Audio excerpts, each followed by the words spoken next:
खबरों में अब सरकारी हेडलाइनें बदली हुई नजर आ रही हैं। क्या ये बदली हुई हेडलाइनें सरकार बदलने का डर तो नहीं है? क्या हिंदुत्व की आग पर फिर से सत्ता पाने की चाह रखने वाले नेताओं को लोगों के अंदर बैठे गुस्से का एहसास हो गया है? नमस्कार, विजन यूपी देख रहे हैं आप और आज बात करेंगे सरकार के उन फैसलों की जो अब से पहले हुए नहीं और चुनाव से ठीक पहले अपने आखिरी बजट में यूपी की सरकार करती हुई नजर आ रही है। पहले ये खबर देखिए, 9वीं 10वीं स्कूल के छात्रों की छात्रवृत्ति बढ़ेगी। लेकिन रुकिए, कितनी बढ़ी? 750 रुपए। अब अगली खबर देखिए, रेलवे में 19,884 बैकलॉग पदों पर अब होगी सीधी भर्ती। इसके अलावा मुख्यमंत्री योगी आदित्यनाथ का ट्वीट देखिए, जहां लिखा गया कि हम लोगों ने समाज कल्याण विभाग को 500 करोड़ रुपए उपलब्ध कराए कि बाबा साहब डॉक्टर भीमराव अंबेडकर, सदगुरु रविदास जी महाराज और महर्षि वाल्मीकि की प्रतिमाएं जहां कहीं भी हैं उनको भव्य स्वरूप प्रदान करें।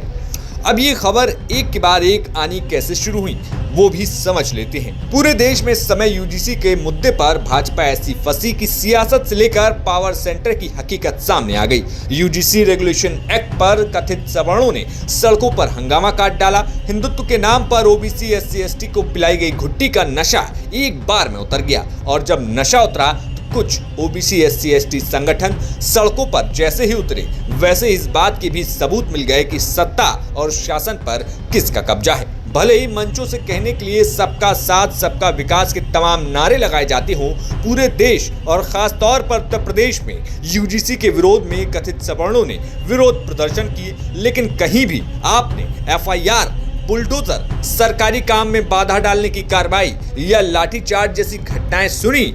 लगा कि जैसे सवर्णों के इस प्रदर्शन के पीछे सत्ता की कोई अदृश्य शक्ति पूरी तरीके से आशीर्वाद दे रही हो। लेकिन यूजीसी के समर्थन में अगर ओबीसी एससी एसटी ने अपनी आवाज उठाई तो पुलिस आपके साथ क्या करेगी वो इन तस्वीरों में देखा जा सकता है।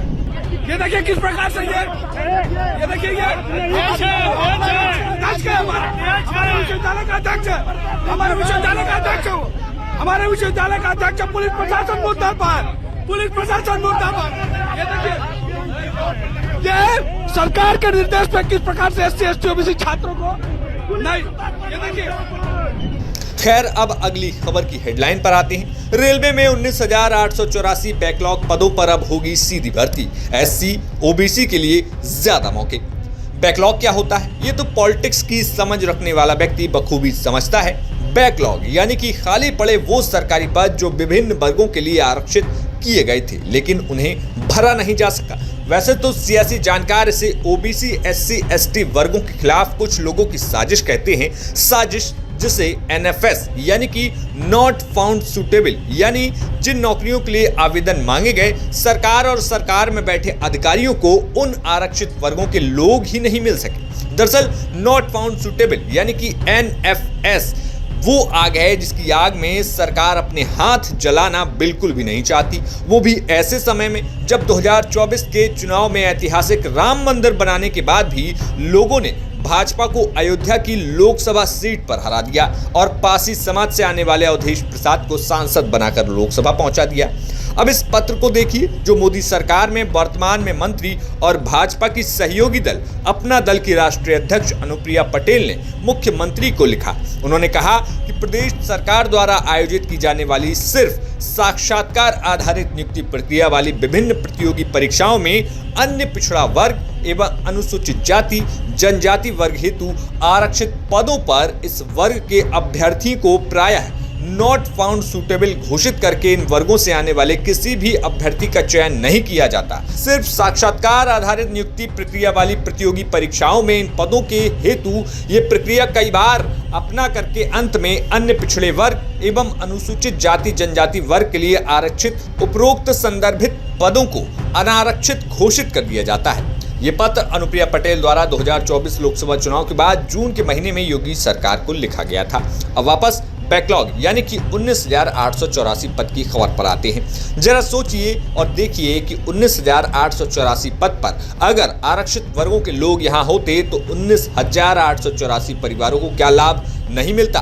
खैर, चुनावी साल है और विपक्ष के साथ एकजुट हो रही दलित महादलित जातियों के आगे अब ना तो हिंदुत्व का दांव चल पा रहा है और ना ही संभल में चलने वाले बुलडोजर को कोई देखना चाहता है। अब एक और खबर पर ध्यान दीजिए कि योगी आदित्यनाथ 9 साल उत्तर प्रदेश में सरकार को चलाने के बाद चुनाव से पहले अपने आखिरी बजट में ऐलान करते हैं कि सरकार बाबा साहब डॉक्टर भीमराव अंबेडकर जी, सदगुरु रविदास जी महाराज और महर्षि वाल्मीकि जी की प्रतिमाओं को सुरक्षित सुंदर करने के लिए 500 करोड़ के बजट का प्रावधान करने जा रही है। हम लोगों ने समाज कल्याण विभाग को 500 करोड़ रुपए पहले से उपलब्ध करवाए हैं कि समाज कल्याण विभाग बाबा साहब भीमराव अंबेडकर और संत रविदास जी, महर्षि वाल्मीकि जी की प्रतिमाएं जहां कहीं भी हैं वहां पर उन पार्कों की बाउंड्री वाल कराने, गेट लगाने, उनको भव्य स्वरूप प्रदान करने के लिए उस पैसे का उपयोग करें, तत्काल कार्य योजना को इम्प्लीमेंट करें। 500 करोड़ रुपए पहले से हम लोगों ने उसके लिए उपलब्ध करवा दिया है और ये कार्य